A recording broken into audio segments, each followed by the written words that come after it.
lama sangat Ustaz banyak sangat berceloteh ni.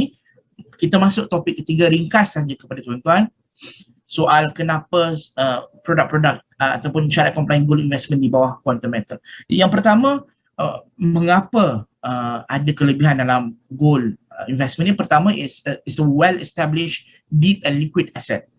Bayangkan 3.5 trillion worth of asset gold globally, lagi besar daripada syariah compliant asset combine. Kita anggap dalam 3 trillion USD total global Islamic finance asset, 3 trillion. Ini pun lebih lagi, okay? Kedua, dia juga adalah satu effective diversifier. Jadi dia tidak ada kaitan, no correlation to other asset class. Dari segi kenaikan dia mungkin lebih stable dalam hitungan langgar dan sebagainya, dia agak cantik dan baik. Juga dia safety in terms of default risk tak je, performs well in times of crisis lagi naik kan. Tuan-tuan tengok baru ni pandemik dan sebagainya, naik cantik baik, lepas tu turun balik lah. Itu normal. Kemudian juga in terms of gold, dia ada return yang baik depending pada dia punya betul spread yang anda plan dan sebagainya. Yang selanjutnya, bayangkan dia more size dia juga besar, dan juga in terms of conventional dan Islamic juga menerima. Negara mana juga menerima gold umumnya. Jadi in terms of crisis, for example, anda ada masalah with gold, insyaAllah anda boleh mulakan kehidupan baru sekiranya anda terpaksa keluar daripada kemelut politik atau kemelut kemencah peperangan yang sebagainya untuk membina kehidupan baru. Kalau ada, kita tidak doakan, tetapi kalau ada, dia boleh. Jadi ringkas berkenaan tentang produk-produk yang ditawarkan oleh quantum metal yang terkini dengan nama yang terkini semuanya, mudah dikategorikan dengan 3 bentuk. Yang pertama, gold saving account, GSA, tuan-tuan juga faham. Kemudian nanti pun ada penerangan lanjut. Kedua, gold convert account, ialah GCA, dan ketiga, gold asset enhancement, GAE, yang mana secara umum ada kategorinya. Jadi ini ringkas yang produk yang diberikan. Nama-nama dahulu telah pun ditukar, leverage dan sebagainya. Ini nama yang latest, jadi tuan-tuan boleh pakai. Apakah ia patuh syariah setakat ni? Jawapannya adalah unik di bawah quantum metal. Mereka mengambil penasihat syariah dalam 2 layer, iaitu pertama peringkat global, kedua peringkat country specific. Okay? Maksudnya apa? Ada satu global syariah advisor yang akan certified ketiga produk, tetapi sekiranya perlu di peringkat negara tersebut, terutamanya negara-negara Muslim, quantum metal juga mengambil satu langkah tambahan untuk dapatkan sijil kepatuhan syariah di peringkat negara tersebut juga. Jadi dia mengukuhkan rather than conflicting. Dia mengukuhkan. Okay? Setakat ini, untuk ketiga-tiga produk ini yang kita boleh tengok kebaikannya, physical gold withdrawal dibenarkan, 100% backed by 99.99 physical gold, boleh trade in your currency, mana-mana juga currency yang anda ada, low rates guaranteed, dan pelbagai lagi. Inilah ketiga-tiga kepatuhan syariah, sijil kepatuhan syariah yang telah dikeluarkan oleh Raqabah. Ini dia berpusat di United States. Anda boleh dapati mereka telah pun sign. Ini saya ambil snippet lah. Gambar full anda boleh minta dengan pihak quantum metal. Anda boleh tengok sendiri sijil kepatuhan syariahnya. Ini dia dua pager. Saya tak boleh nak ambil 2 gambar tu. Saya ambil satu sikit je lah kat sini. Ini untuk produk yang pertama tadi, GSA. Ni muka surat depannya, logo. GCA juga ada muka surat depan macam tu dan muka surat belakang macam ni. GSA juga ada muka surat belakang sebegini. Cuma nanti dia akan tulis lah Gold Saving Account, dan ditandatangani oleh dia punya Syariah Supervisory Board, diketuai oleh Syekh Nizam Yaqubi, Abdul Bari Mish'an dan juga Abdul Razak Kabar. Ini untuk GCA, dan juga kita ada GAE. Ketiga-tiganya telah pun disahkan patuh syariah di peringkat global. Untuk makluman, di peringkat lokal, anda juga mungkin sedang mengikuti perkembangan itu. Di peringkat awal, Isra Consulting telah pun memberikan kepatuhan syariah untuk tak salah saya ketiga-tiganya, tetapi mereka hanya sambung GSA. Yang di peringkat GCA dan GAE, Taufuk Consultancy telah dilantik, pihak syarikat kami telah dilantik untuk membuat penelitian. Disebabkan PKP, saya kira ada penelitian kami tertangguh sikit. disebabkan beberapa proses tak dapat dilakukan.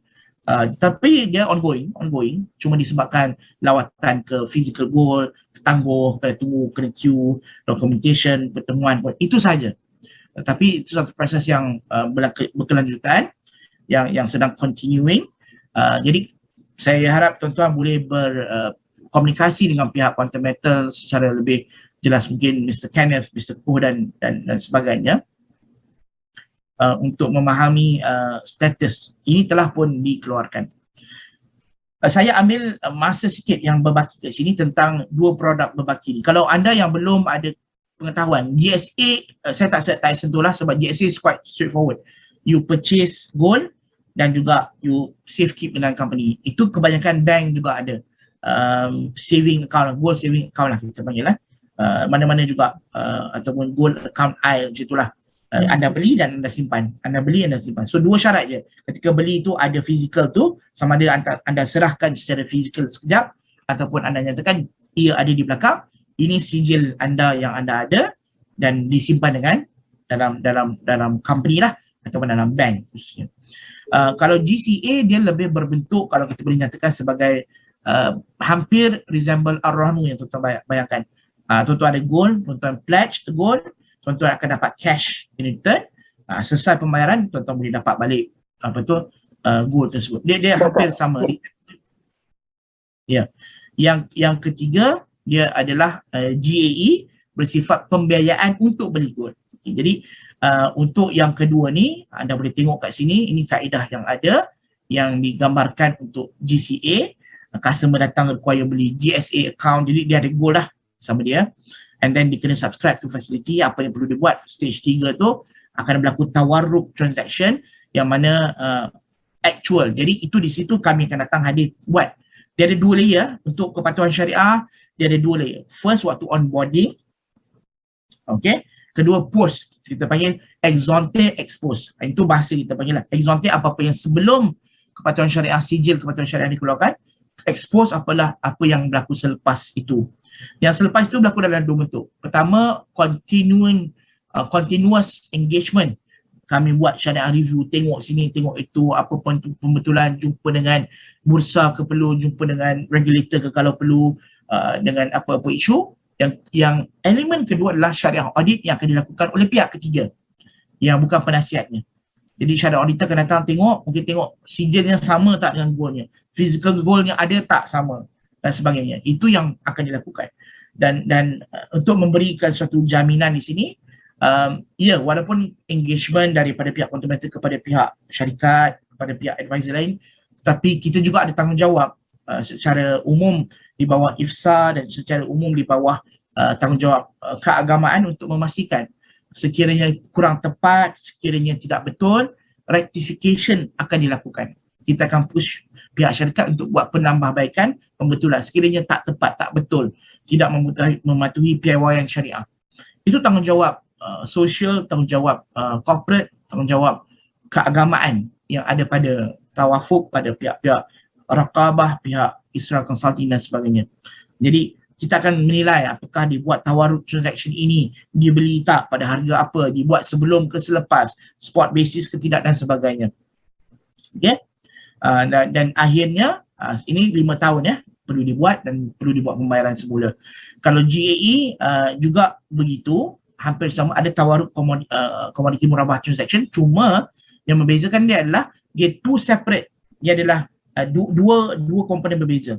Iaitu yang pertama, untuk tawaruk transaction dilakukan untuk facilitate pembiayaan, untuk memberi pembiayaan daripada Quantum Metal kepada pihak pihak klien, okay?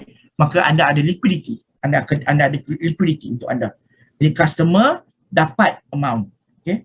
Yang kedua, daripada amount tersebut dibuat transaksi kedua. Walaupun dia sebenarnya nampak macam laju betul lah. Laju tak laju tu soal teknikal, soal kecekapan. Itu tak apa. Kadang-kadang cepatnya, tapi dia memenuhi ke semua transaksi, ke semua syarat-syarat yang diletakkan oleh syariah, maka tidak ada masalah. Tidak ada masalah.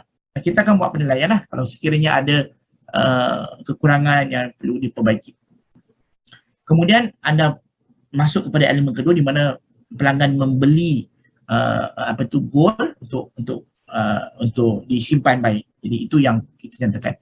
Dan akhirnya margin tersebut, customer may face margin call and if default, quantum meter may terminate the goal enhancement facility dan sebagainya. Ini stage 3 dan 4 untuk tambahan. Baik tuan-tuan, itu ringkas. Saya tak dapat berbicara panjang. Masa ini